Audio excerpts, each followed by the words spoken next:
Hello, you're watching DD India and I'm Preeti presenting this edition of the news this hour. To begin with, we'll take you live to the proceedings of Rajya Sabha in the Parliament. A short while back, the House had been adjourned due to disruptions. We'll take you live there now. All right, before we take you live to Parliament, let's get you a gist of the action in Parliament today. When we talk of the action in Parliament in Rajya Sabha, the Insolvency and Bankruptcy Code Amendment Bill 2021 will be taken into consideration and passage. Added to that, the Appropriation Number 4 Bill 2021 and Appropriation Bill Number 3 2021 will be taken up, and also the lower house will take up the Essential Defence Services Bill 2021, and that will be moved by Defence Minister Rajnath Singh for consideration and passage. When we talk of specific action in Rajya Sabha, then both the houses, in fact not only Rajya Sabha but Lok Sabha, were also adjourned. Both the houses were adjourned amidst uproar by the opposition party members. The upper house was earlier adjourned till noon amidst uproar in the house, and opposition members gathered at the well of the house protesting over various issues. This is the monsoon session that is currently in progress, and we've seen that opposition time and again have been trying hard to not let any legislative business get through both the houses of Parliament. And today we see again the Rajya Sabha had to be adjourned till noon amidst the ruckus that was created by opposition members, and because of that the house was adjourned. The opposition members gathered at well of the house protesting over various issues. When we talk of the Lok Sabha, then the Lok Sabha also was adjourned, and it also witnessed similar scenes of uproar and ruckus, and the opposition members in particular, showed placards and raised slogans, following which Lok Sabha Speaker adjourned the House till noon after lashing out at the opposition for not letting the House function. The opposition members were raising farmer-centric issues. He added that members must maintain the decorum of the House. Lok Sabha Speaker Om Birla lashed out at the members, asking them to maintain the decorum of the House. And from here, we take you live to Rajya Sabha. The House resumes after a brief interruption and adjournment till noon. Please. Honorable Minister,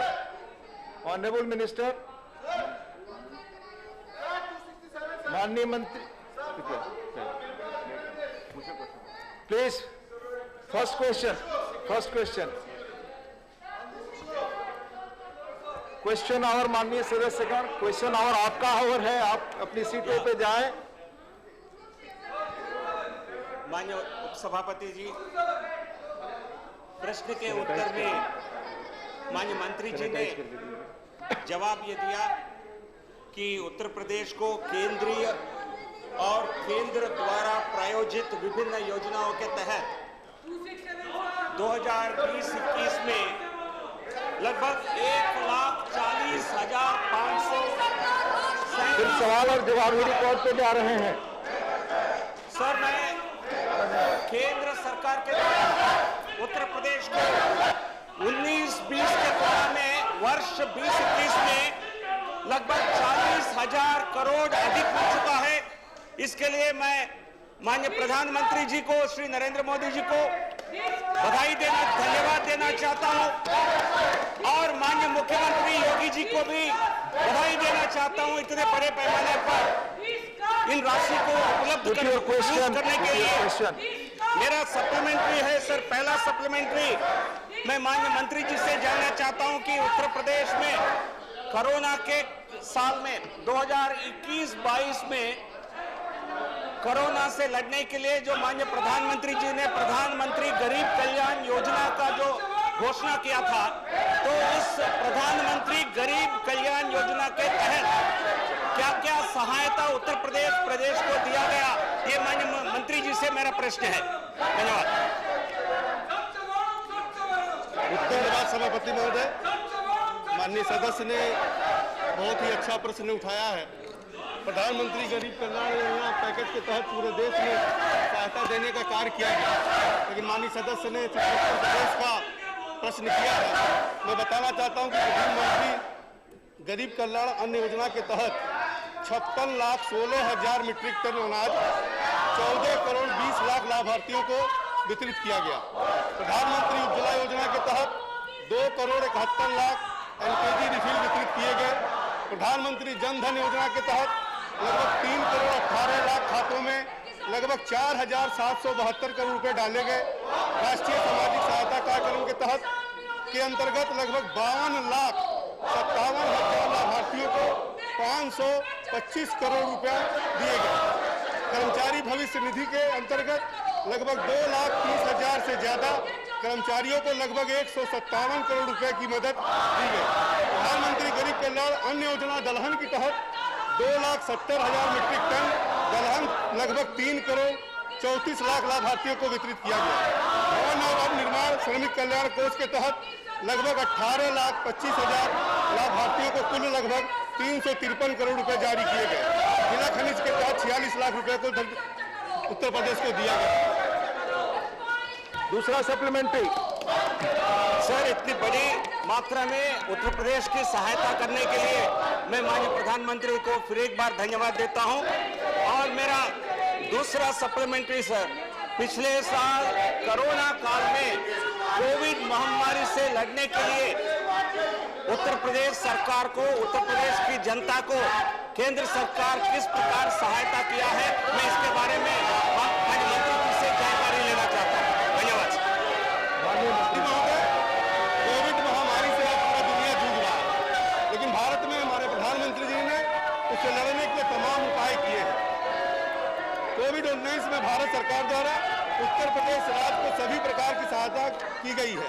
जैसे प्रधानमंत्री गरीब कल्याण अन्न योजना जो मैं पहले भी बताया कि 56,16,000 मीट्रिक टन 14 करोड़ 20 लाख लाभार्थियों को वितरित किया गया। प्रधानमंत्री उज्ज्वला के तहत 2 करोड़ 71 लाख LPG रिफिल वितरण किए गए। प्रधानमंत्री जन धन योजना के तहत लगभग 3 करोड़ 18 लाख खातों में लगभग 4,772 करोड़ रुपए डाले गए। इमरजेंसी क्रेडिट गारंटी योजना लाइन योजना के तहत 9 जुलाई 2021 तक उत्तर प्रदेश में 7,90,000 गारंटी प्रदान की गई। PM स्वनिधि के अंतर्गत खातों में 6,64,000 को मदद पहुंचाया गया। प्रधानमंत्री मुद्रा खातों की संख्या जिनमें ब्याज सहायता दी गई 1 करोड़ 56 लाख है। ऐसे तमाम चीजों से जनता की मदद करने का काम हमारी सरकार ने किया था। डॉक्टर अशोक वाजपेयी, श्री अशोक वाजपेयी, बस एक ही है। माननीय उपसभापति महोदय, आपके माध्यम से मैं देश के यशस्वी प्रधानमंत्री माननीय नरेंद्र मोदी जी और वित्त मंत्री श्रीमती सीतारमन जी को हृदय से बधाई देता हूं कि उन्होंने उत्तर प्रदेश की केंद्रीय और केंद्र प्रोत्साहित योजनाओं के लिए 3 वर्षों में लगातार पर्याप्त धनराशि उपलब्ध कराने का काम किया। मैं आपके माध्यम से माननीय मंत्री से जानना चाहता हूं कि कोविड महामारी की तीसरी लहर की आशंका को देखते हुए उत्तर प्रदेश की स्वास्थ्य सेवाओं को सुदृढ़ करने के लिए क्या माननीय वित्त मंत्री जी अतिरिक्त धनराशि उत्तर प्रदेश को मुहैया कराने की कृपा करेंगी? माननीय मंत्री सभापति महोदय, स्वास्थ्य को ध्यान में रखते हुए एक भारी बजट ऐलान किया गया है और निश्चित तौर से सदस्य जो चाहते हैं उत्तर प्रदेश की भरपूर मदद किया जाएगा।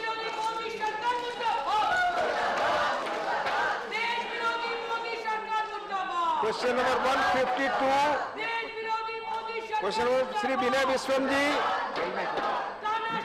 कृपया अपनी जगह जहां सवाल पूछे। विनय विश्वम जी। माननीय मंत्री,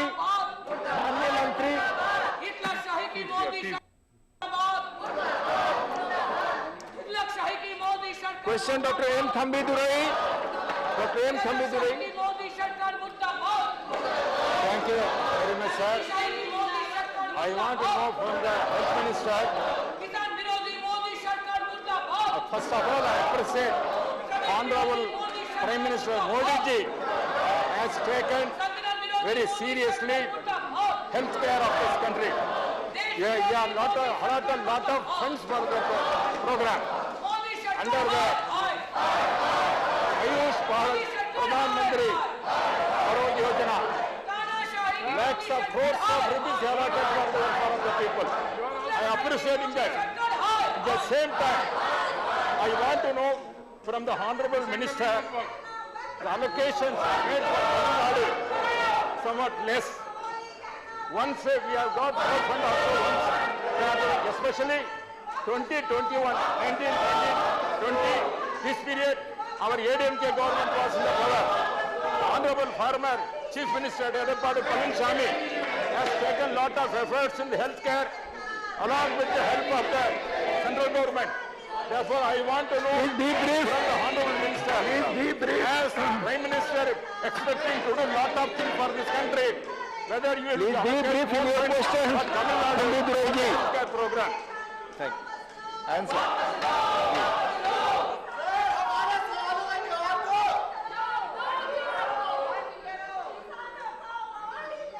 नरेंद्र मोदी जी की एक महत्वाकांक्षी योजना है जो आयुष्मान भारत योजना के रूप से आज लाखों परिवारों को एक हेल्थ की दिशा में स्वास्थ्य क्षेत्र में क्रांति की ओर ले जा रही है। इसमें आज जेल में खड़ा होकर आप नहीं पुकार सकते, please go back to your seat. कुछ भी रिकॉर्ड का नहीं जा रहा है। देश की जनता को बेहतर स्वास्थ्य मिले, आपका क्वेश्चन आ रहा है, please go back to your seat. इस हेतु से ये योजना 2018 से शुरू हुई। जब कोविड का संकट आया तो तुरंत 15,000 करोड़ का पैकेज, आज के दिन में 30,000 करोड़ का पैकेज ये हेल्थ सेक्टर में हो जारी किया है। मैं आपको आज सदन के माध्यम से ये कहना चाहूँगी कि आज जो भी परिवार है कोविड आने के बाद इस योजना के तहत जो भी बेनिफिशरीज हैं उन्हें तुरंत ट्रीटमेंट को, टेस्ट को विशेष पैकेज दिया गया है। और जो भी माननीय सदस्य ने कहा, मैं उनको आपके माध्यम से ये जरूर कहूँगी कि ये मोदी जी की सरकार है। आज हमारी दुनिया में इस योजना की एक तारीफ की जा रही है कि ये दुनिया की सबसे बड़ी हमारी सरकार प्रायोजित स्वास्थ्य बीमा योजना है जिससे लाखों परिवार आज लाभ उठा रहे हैं।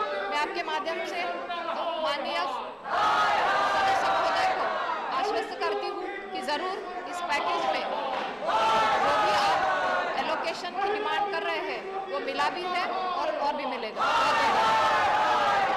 श्री रामनाथ ठाकुर जी, रामनाथ ठाकुर। मैं आपके माध्यम से मंत्री जी से जानना चाहता हूँ जो समस्या है बिहार प्रांत में कितने राशि उपलब्ध कराए गए और कितने राशि की जरूरत है। हम आपके माध्यम से यह जानना चाहते हैं कि अभी बिहार राज्य को कोविड के फंड में कितना रुपया दिया गया। धन्यवाद।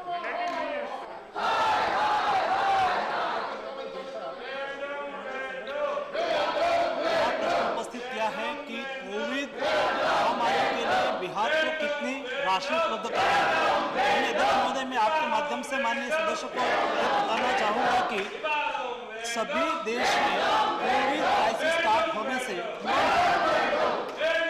सभी अपना प्राइमरी इंफ्रास्ट्रक्चर बड़ा करने के लिए और प्राइमरी रिक्वायरमेंट के लिए पहले 15,000 करोड़ रुपीस का पैकेज दिया गया और दूसरा 23,000 करोड़ का पैकेज जो शायद कोविड क्राइसिस आगे बढ़े उसको कैसे निपटाया जाए और उसमें से 15% राशि सभी स्टेट को उपलब्ध कराई गई है, बिहार को भी उपलब्ध कराई गई है।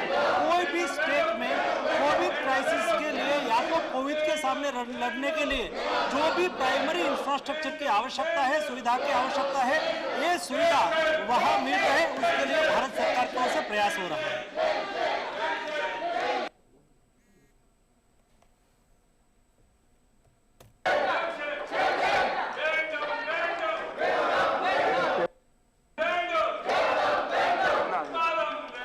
श्रीमती कांता करदम, श्रीमती कांता करदम,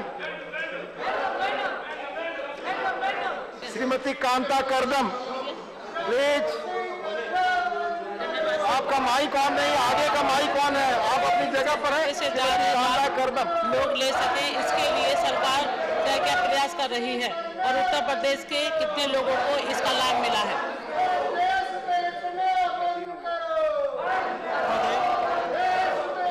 आयुष्मान भारत योजना एक महत्वपूर्ण योजना है। आज से जब ओबामा गवर्नमेंट थी तब अमेरिका में एक हेल्थ केयर योजना शुरू की थी और उसका कवरेज था 10 करोड़ लोगों को हेल्थ फैसिलिटी प्रोवाइड करा था और ये योजना दुनिया में ओबामा केयर से पॉपुलर हुई थी। माननीय अध्यक्ष महोदय, आपके माध्यम से मुझे बताते हुए खुशी हो रही है कि भारत में आयुष्मान भारत योजना में 10 करोड़ फैमिली यानी कि 50 करोड़ लोगों को इसका लाभ मिल रहा है। पूरी गति से सारे देश में कार्यक्रम चल रहा है। 16 करोड़ कार्ड निकाला गया है और उसमें से 2 करोड़ लोगों को 5 लाख तक की राशि के मुताबिक उसके जो ट्रीटमेंट का खर्च हुआ है ये राशि से उपलब्ध कराया गया है। माननीय अध्यक्ष महोदय, गरीबों के लिए बहुत महत्वपूर्ण योजना है। जिसके जेब में पैसा नहीं होता है, जो गरीब होते हैं, जो मजदूरी करते हैं, ऐसे लोग के यहाँ पर कोई बीमारी आ जाती है तो उसको दिक्कत हो जाती है। लेकिन प्रधानमंत्री मोदी जी ने एक गरीबों के लिए योजना निकाली है और आज देश में गरीब लोगों का जीव बच रहा है और उसको ऑपरेशन हो रहा है। इसलिए देश के गरीब आज इस योजना का लाभ ले रहे हैं। Question number 153 Shri Rakesh Sinha. Question number 153 माननीय मंत्री जी laid on the table sir. Answer is laid on the table sir. Answer is laid on the table sir. First supplementary. उपसभापति महोदय, मैं आपके माध्यम से मंत्री जी से जानना चाहता हूं कि पूर्वोत्तर भारत में जो फोक डांस है, जो जमीनी स्तर पर आम जनता की भावनाओं को, उनकी सांस्कृतिक निष्ठा को, उनकी सांस्कृतिक प्रक्रिया को अभिव्यक्त करती है, इस फोक डांस को बढ़ाने के लिए जिसमें बुहू है, गुइया है, नांक्रम है, हजगोरी है, ढोल कोलम है, क्रू डांस है, ऐसे नृत्य को बढ़ाने के लिए भारत सरकार क्या कर रही है? चूंकि इसमें नॉर्थ ईस्ट की भावनाएं, नॉर्थ ईस्ट की इतिहास, सांस्कृतिक प्रक्रिया निहित है। यही मुझे मंत्री से जानना है, सरकार क्या प्रयास कर रही है? धन्यवाद डिप्टी चेयरमैन सर। माननीय सदस्य ने बहुत ही महत्वपूर्ण प्रश्न किया है। नरेंद्र मोदी सरकार की ये प्राथमिकता है कि पूरे देश की संस्कृति का संरक्षण हो, कल्चर को हम प्रमोट करें। विशेष करके नॉर्थ ईस्ट की जो संस्कृति है, उसमें जो डांस है, उसमें जो म्यूजिक है, म्यूजिक इंस्ट्रूमेंट है, थिएटर है, तो सबका विकास करने के लिए संगीत नाटक अकादमी है। वहाँ जो साहित्यकार हैं उनका विकास करने के लिए साहित्य अकादमी है। ललित उनकी कलाएं, ललित कलाएं हैं, जितने भी आर्ट हैं उनका डेवलपमेंट करने के लिए ललित कला अकादमी है। मैं माननीय सदस्य को ये कहना चाहता हूं कि नरेंद्र मोदी सरकार ने एक और प्रयोग किया नॉर्थ ईस्ट के लोगों की कला के विकास के लिए। जैसे एक हजागरी आपका त्रिपुरा का डांस है, उनके हजागरी जो त्रिपुरा का डांस है वो विलुप्त होता जा रहा था, लेकिन नरेंद्र मोदी सरकार ने वहां पद्मश्री देकर के उस डांस को जिंदा रखा है, म्यूजिक इंस्ट्रूमेंट को जिंदा रखा है। ऐसे नरेंद्र मोदी की सरकार नॉर्थ ईस्ट की संस्कृति का संरक्षण करने के लिए निरंतर प्रयत्नशील है। दूसरा सप्लीमेंट्री माननीय राकेश जी। उपसभापति महोदय, नॉर्थ ईस्ट में स्वतंत्रता आंदोलन में बड़ी भूमिका निभाई है। 14 अप्रैल 1944 को आईएनए ने वहां झंडा फहराकर ब्रिटिश सरकार को परास्त किया था। तो मोइरंग में, जो इम्फाल से 45 किलोमीटर दूर मोइरंग है, वहां पर दो ऐतिहासिक चीजें हैं। एक तो आईएनए का म्यूजियम है, दूसरा आईएनए का हेडक्वार्टर है, जो इंडियन नेशनल आर्मी का आजाद हिंद फौज का हेडक्वार्टर बनाया गया था। वह हेडक्वार्टर आज भी निजी हाथों में है। वह एक आर्किटेक्चर की दृष्टि से, ऐतिहासिक दृष्टि बहुत ही महत्वपूर्ण है। मैं संस्कृति मंत्री जी से जानना चाहता हूं और मांग भी करता हूं, क्या वह निजी हाथों में जो हेडक्वार्टर है आईएनए का, उसे सरकार अधिग्रहण करेगी और उसे एक हिस्टोरिकल, एक नेशनल हेरिटेज डिक्लेयर करेगी? धन्यवाद। माननीय मंत्री जी। धन्यवाद उपसभापति जी। माननीय सदस्य ने जो आईएनए का विषय उठाया है, हमारा आजादी का अमृत महोत्सव हमारे 15 अगस्त 2021 से 15 अगस्त 2022 तक चलेगा। उसमें आईएनए के संबंधित जितने भी आपके हेरिटेज के संस्थान हैं या उनसे संबंधित जितने भी आपके संस्थाएं हैं या इंस्टीट्यूशन है, उनका पूरा अमृत महोत्सव के दौरान डेवलपमेंट करने का सरकार पूरा प्रयास करेगी। श्री सुजीत कुमार।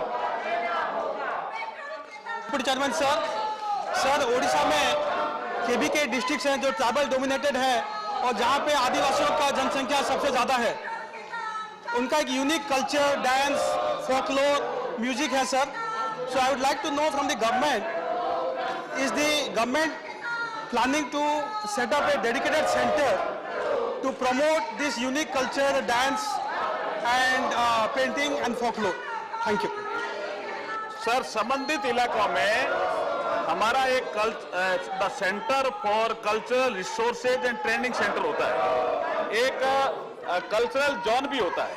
तो जो उड़ीसा की जो माननीय सदस्य ने मुद्दा उठाया है वो सीसीआरटी के माध्यम से और हमारे जो कल्चरल जोन है उनके माध्यम से उनके जितने भी जो कलाएं हैं, जितने भी आर्ट है, जितने भी म्यूजिकल इंस्ट्रूमेंट है, जितने भी गाने वाले लोग हैं, उनका संरक्षण करने के लिए सरकार प्रतिबद्ध।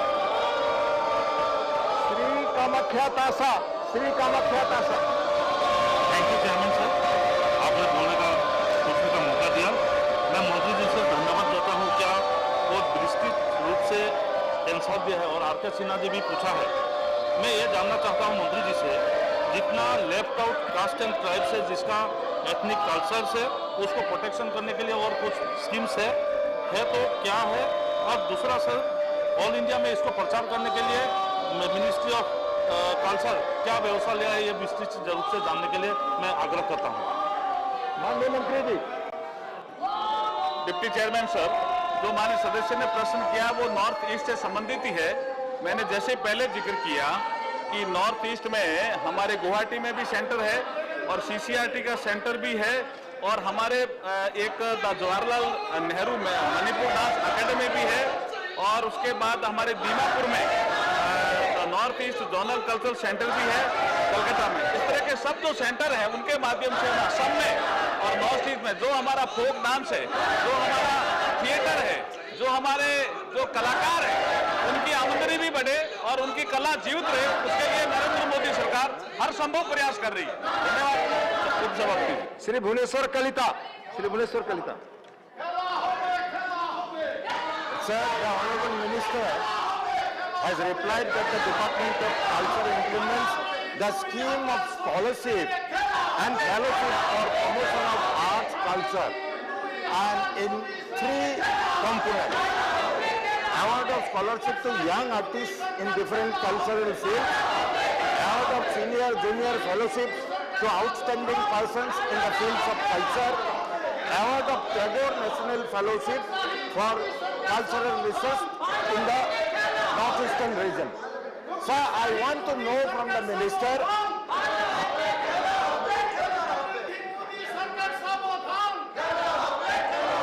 scholarships and fellowships up till now and how many has been awarded up till now. Thank you, sir. धन्यवाद डिप्टी चेयरमैन सर। ये जो स्कॉलरशिप और फेलोशिप के बारे में जो माननीय सदस्य ने प्रश्न उठाया है, इसके लिए एक हमारी 3 स्कीमें हैं सर इसके अमरेले के बीच में। Award of senior junior fellowship to outstanding artist in the field of culture, second है award of scholarship to young artist in different culture field और थर्ड है Tagore national fellowship for cultural research. जो माननीय सदस्य ने प्रश्न किया है उसके तहत मैं ये बताना चाहता हूँ कि हमने 2018-19 में 13.46 करोड़ रुपए खर्च किए हैं, 19-20 में हमने 11.79 करोड़ रुपए खर्च किए हैं और 20-21 में हमने 12.31 करोड़ रुपए खर्च किए हैं और 21-22 में अब तक हम 7.53 करोड़ रुपए खर्च किए हैं। लगातार हम वर्कशॉप कर रहे हैं, सेमिनार कर रहे हैं और कला को जिंदा रखने के लिए निरंतर प्रयासरत है मोदी जी की सरकार। क्वेश्चन नंबर 154 श्री नरेश गुजराल जी। सर, माननीय मंत्री, notwithstanding the figures which have been laid on the table of the House, first supplementary, sir, been given by the Honorable Minister. I want to say one thing. Up until now, only 10% of our population has got 2 shots till now. We have seen in Punjab, in the last 3 months, the death toll is 40% more, 40,000 people more than what it was last year. Sir, my question is, will the Honorable Minister make sure that our farmers who are clamoring for their rights on the borders of Delhi, that special camps are set up to inoculate them? Your question. It's not only question related to this will go to the court. You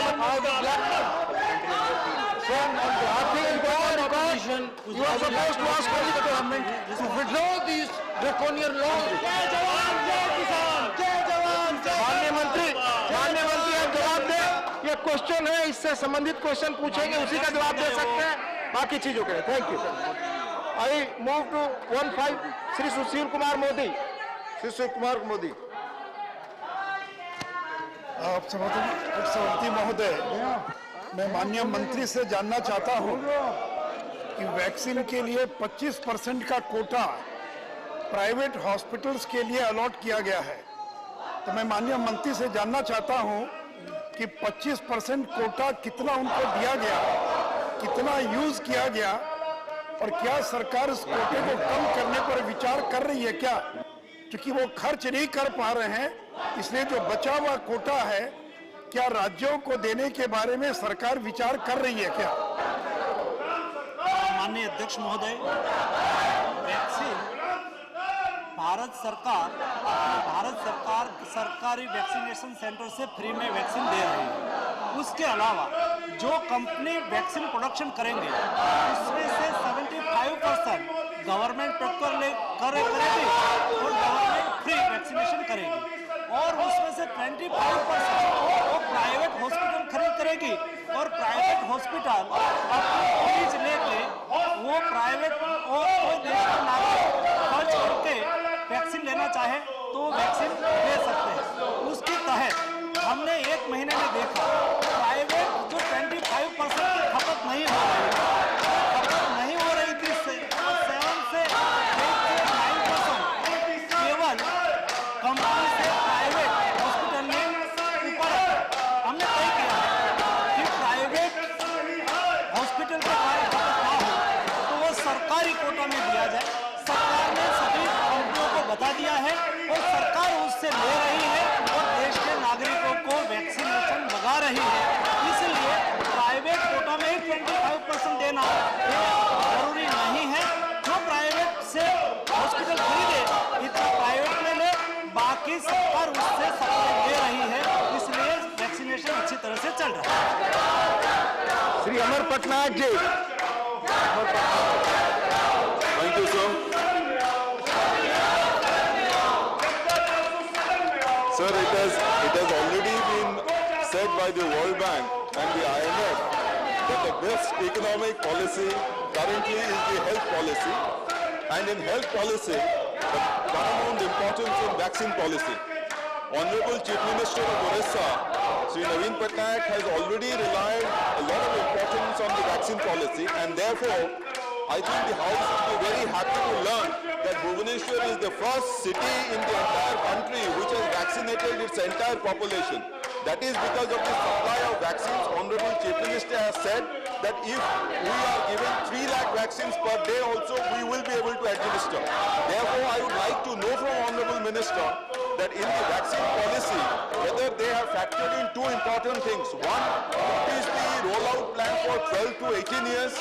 Whether there will be a need for a 3rd and the 4th dose, then whether we can cope up with it, and whenever there is also a chance of whether there is a self-reliance for our API product instead of getting it from abroad, whether we can do it ourselves. Thank you so much.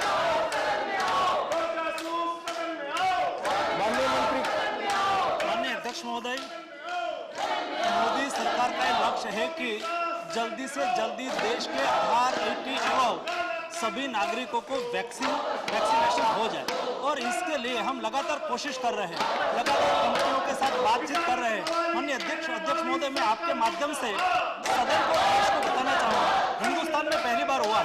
कई ऐसे vaccine आई, दुनिया में BCG की vaccine आई थी, उसके बाद 6 साल के बाद हिंदुस्तान में आई थी। पोलियो की वैक्सीन आई, उसके बाद 6-7 साल के बाद इंडिया में आई थी। वैक्सीन दुनिया में रिसर्च होता था और कई सालों के बाद हिंदुस्तान में आती थी। मोदी जी ने जो समय पर एफर्ट लिया, साइंटिस्ट को सपोर्ट किया, कंपनियों को सपोर्ट किया, इस वजह से दुनिया के साथ हिंदुस्तान में भी वैक्सीन आ गई, इंडिजिनियस वैक्सीन हमें मिल गई, इसका प्रोडक्शन शुरू हो गया और दुनिया में सबसे ज्यादा वैक्सीन लगाने वाला देश हिंदुस्तान है। 47 करोड़ डोज, 47 करोड़ से ज्यादा आज तक एडमिशन हो चुके हैं।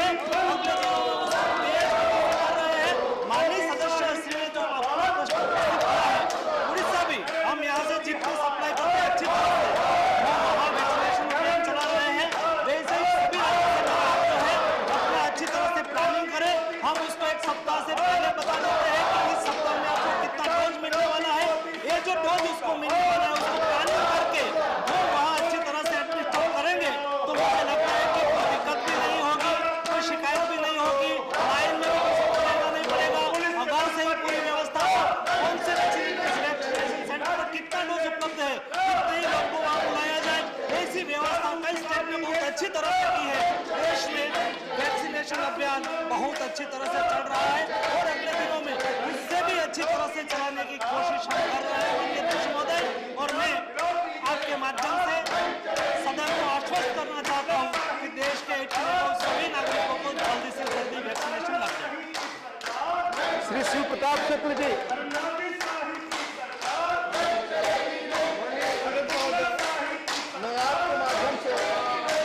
मैं आपके माध्यम से माननीय मंत्री जी से जानना चाहता हूँ, जहाँ तक मेरी जानकारी में है, भारत वो पहला देश है जो विश्व में सर्वाधिक वैक्सीन लोगों को अपने यहाँ लगाया, वो पहला देश बन गया है।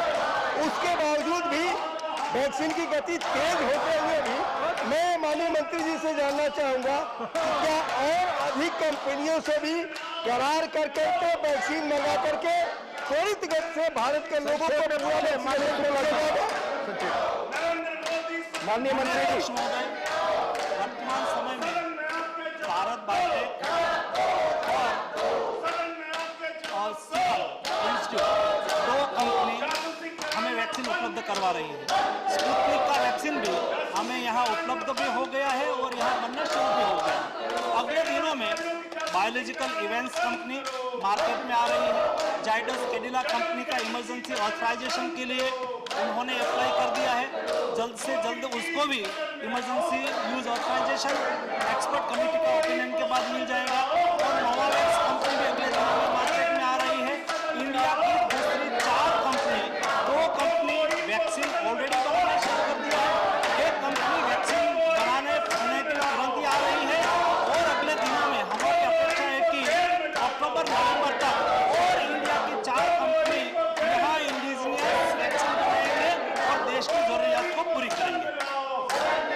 क्वेश्चन नंबर 155 श्री प्रभाकर रेड्डी वेरी मेडी।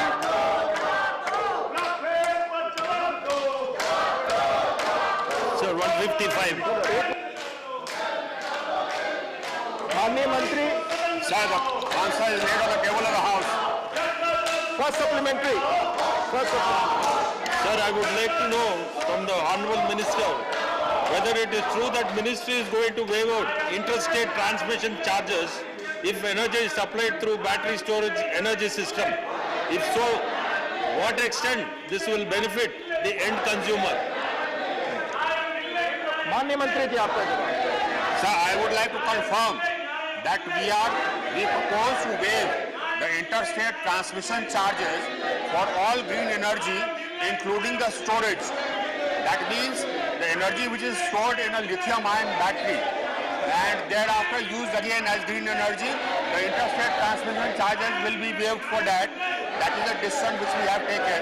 Similarly, for other forms of storage like pump hydro, any storage in the pump hydro or used again as green energy, the interstate transmission charges will be waived. Second supplementary. Sir, I would like to know from the Honorable Minister whether we can use the energy stored through battery stored energy system for our electrical vehicles, and if so, to what extent the price of electrical vehicles could come down by using these batteries.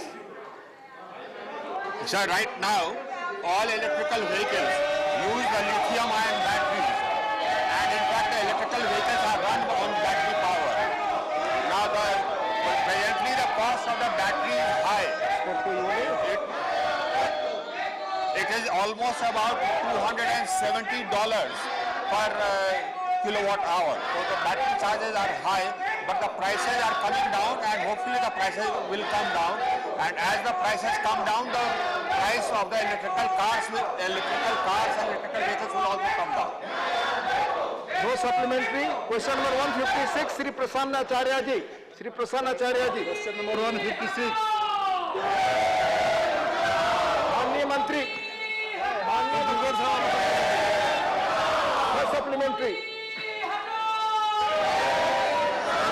Minister in a reply said that in the last 3 years on tobacco is 53,755 crore. Sir, due to excessive use of tobacco, dreaded diseases like cancer etc.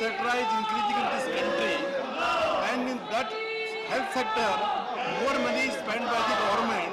and the diseased person are also spending more money and their family is ruining. So India has over 26 crore tobacco users and tobacco kills over 13 lakh Indians each year. And WHO has said that raising the price of tobacco products through tax increase, which is the most effective policy to reduce tobacco use. In view of this, will the central government put the proposal in the GST Council for increase of tax in tobacco? माननीय मंत्री जी, माननीय वित्त मंत्री,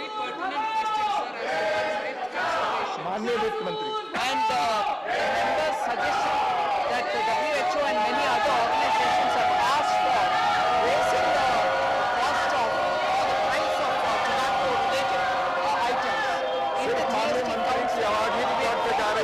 Ministers who have been given a terms of reference to see if on the capacity of a producing unit where evasion is high, we can consider looking at an increase in the price. Such items such as tobacco have also been put into that list. We'll wait for the GOM to come back with their recommendations. Second supplementary, Prasanna Acharya ji. Sir, I would like to know from the Honorable Minister what is the percentage of effective tax burden for cigarette, BD and other smokeless tobacco, and whether WHO has recommended a tax burden of at least 75% for all tobacco products. And sir, after the introduction of GST, how many times rates have been revised for tobacco products? And what are the increase or decrease made so far?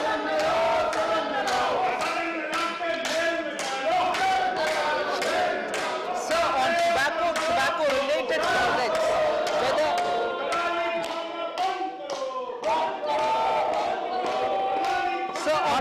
tobacco-related products, the tax has been increased in earlier days also. Past GST rate increases were recommended, but in 2017 there was no change because immediately after the GST's implementation, then again compensation cess rate also was not increased at that time. However, nominal excise rate and details thereof was also given as a part of the reply. NCCD rates were also increased in the budget of 2020-21 via the Finance Act of 2020. So earlier there have been attempts to increase it, and there are NGOs which have suggested that we increase the compensation cess by levying the cess on tobacco items, and very many such NGOs and consumer education forums have come on to suggest to the government, considering the health impact of tobacco, to increase the levies. But as I said, it is for the council to take a call on it, and there has also been, even in the 43rd meeting, which was held on the 28th of May this year, a group of ministers on capacity-based taxation is looking at it so that evasions are also avoided, because this sector is very highly prone for evasion. Thank you. Question number 157, Shri K. Suresh Reddy. Question 157, sir. First supplementary. Mr. Suresh Reddy ji, first supplementary. First supplementary. Deputy Chairman, sir, the shortage of remdesivir has created a lot of stress for middle class and poor families. The government's reply was they have initiated measures to ramp up the production of remdesivir only in licensee people, the companies which have licensee, only they have been authorized. My question to the Honorable Minister is, why can't the Patents Act be amended? Is the Patents Act beyond the scope of Parliament, wherein it could be amended so that more new companies could come into play and production of remdesivir could have been easily available? It shows a national emergency. In a situation like this, can't the Patents Act be amended? माननीय मंत्री जी। माननीय अध्यक्ष महोदय, माननीय सदस्य ने बहुत महत्वपूर्ण प्रश्न उपस्थित किया है कि रेमडेसिविर इंजेक्शन बनाने वाली कंपनी को लाइसेंस कंपल्सरी लाइसेंस किया जाए। बहुत महत्वपूर्ण विषय है। जब देश में अप्रैल महीने में कोविड महामारी बढ़ने लगी, ऐसी स्थिति में 7 कंपनी के पास 20 प्लांट था और उसकी कैपेसिटी 34,000 की थी।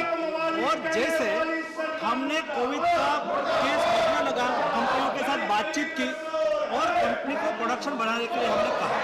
सभी कंपनियों ने प्रोडक्शन बढ़ाने में लग गए। हमने 24 घंटे में दूसरा प्लांट को शुरू करने के लिए मंजूरी देना शुरू किया।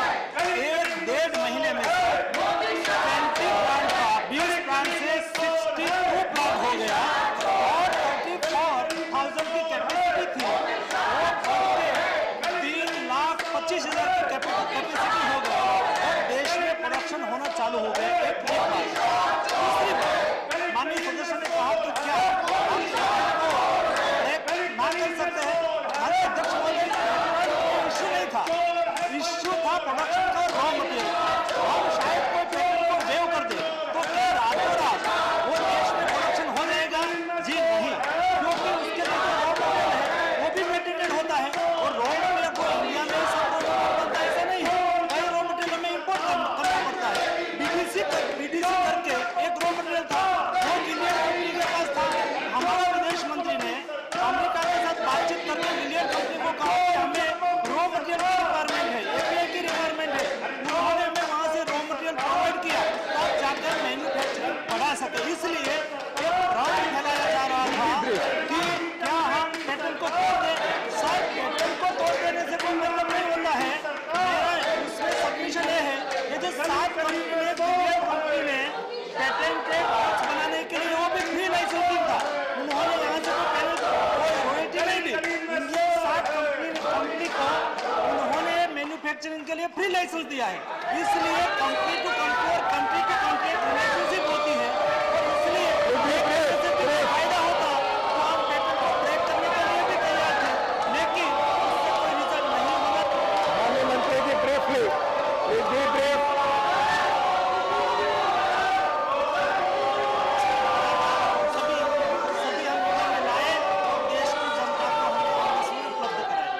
Second supplementary, Mr. Reddy. Deputy Chairman, sir, the National Pharmaceutical Pricing Authority, which is ensuring the supply, will they keep a watch on the pricing periodically and make necessary recommendation to the states to control the price? माननीय मंत्री, संक्षेप में उत्तर दें कृपया। Sir, देश में दवा की कीमत, इसलिए एनपीपीए करके फार्मा मिनिस्ट्री के अंदर में एक अथॉरिटी है, फार्मा प्राइसिंग अथॉरिटी, और देश की रिक्वायरमेंट को भी एसेस करती है, प्राइस को भी एसेस करती है। कोई प्राइस बढ़ जाए या तो देश के कोई पार्ट में किल्लत हो जाए तो तुरंत ही प्रोडक्शन बढ़ा के उसको सप्लाई की जाए, ऐसी व्यवस्था और ऐसी एक सिस्टम बनी हुई है और उसका उपयोग करके ही हम असेसमेंट करते हैं और मेडिसिन उपलब्ध करवाते हैं। धन्यवाद। The House stands adjourned to meet at 2 p.m.